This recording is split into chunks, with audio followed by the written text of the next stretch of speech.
Maybe I need a break with all this technic stuff. This time a rechargeable battery box from Mould King puffs up in smoke. Maybe not as radical as shown here, but there was a lot of smoke in there.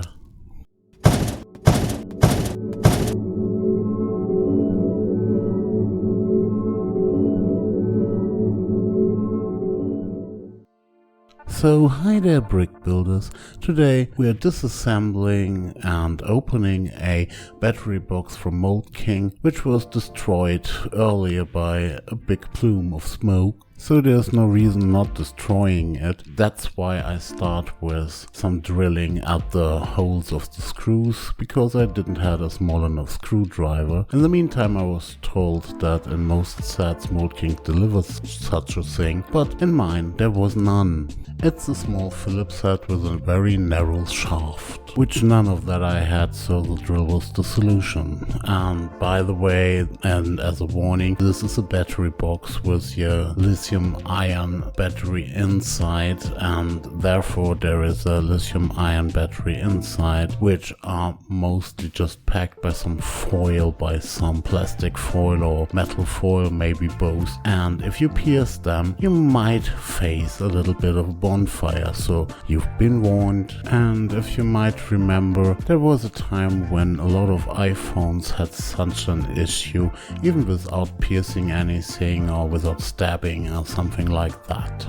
As you might already have noticed, it's not that easy to get inside this box, or at least to loosen those little screws, since they are recessed widely, and we really need that instrumented special screwdriver to put them out or to get them out without damaging the piece. Or you even have a special screwdriver yourself. I don't, so I have to struggle. This might be something like a bit of a protection. Other companies use those tri-wings or other safety screws. In this case it's simply Phillips, but maybe that's a bit of a stretch, I don't know.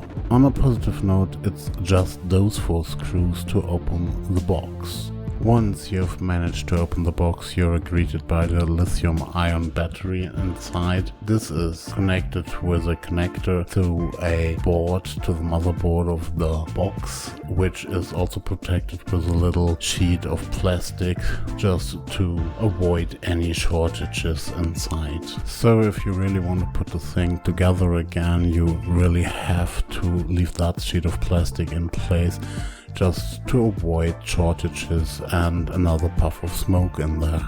So first things first, let's unplug the battery and have a better look at it. The pack delivers 7.4 volts and 550 milliamperes hours, which they claim is up to 4 watt hours.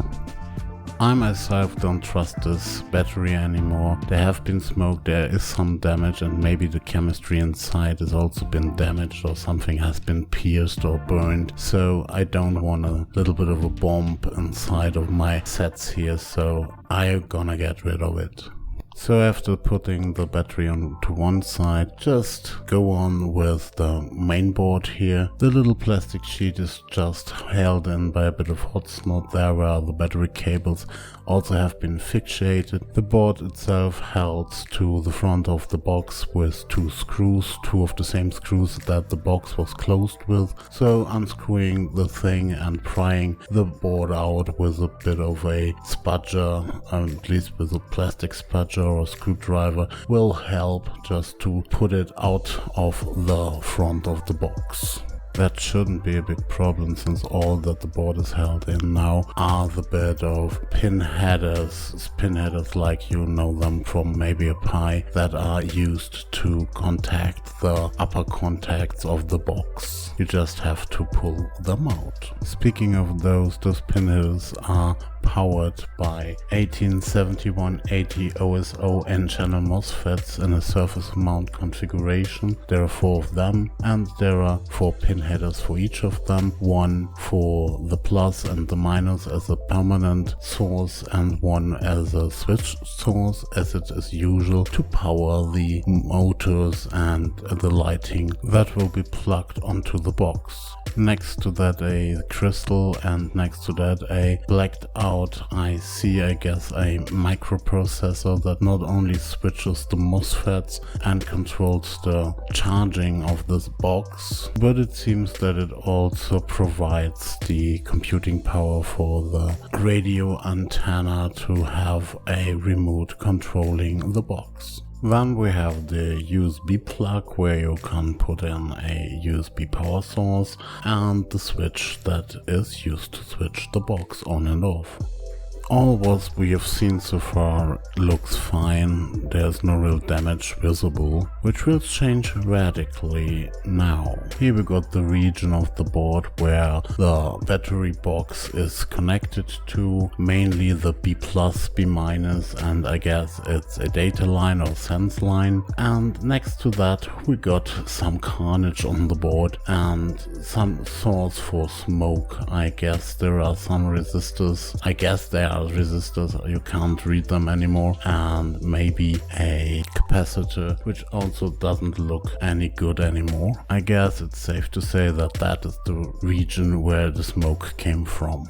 So how can something like that happen? I have to say the box was charging while it went up in smoke, but it was charging with a 5V max 1A source on a port and a charger which I can monitor at least roughly, and therefore it really was in spec for this type of connector and also due to the Mould King instructions.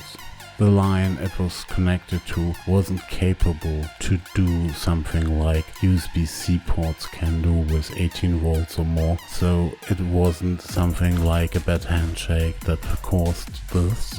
And charger as well as the cable I used are still working fine, and I've used them since again and there was nothing wrong with them. The only other thing was that I used the box in a set, it was installed there, and I tried to fix some problems with the set and you therefore used the box to spin the motors in there, and one of that was an XL one, and I guess that's the reason why there was too much power on one stage there, and that blew the resistors and maybe some other stuff too. If that was the case, I consider this a design flaw or a software problem, since if it's really a problem for the whole circuitry to charge and use the battery at the same time, the main controller chip should really close the outputs once the box is charged.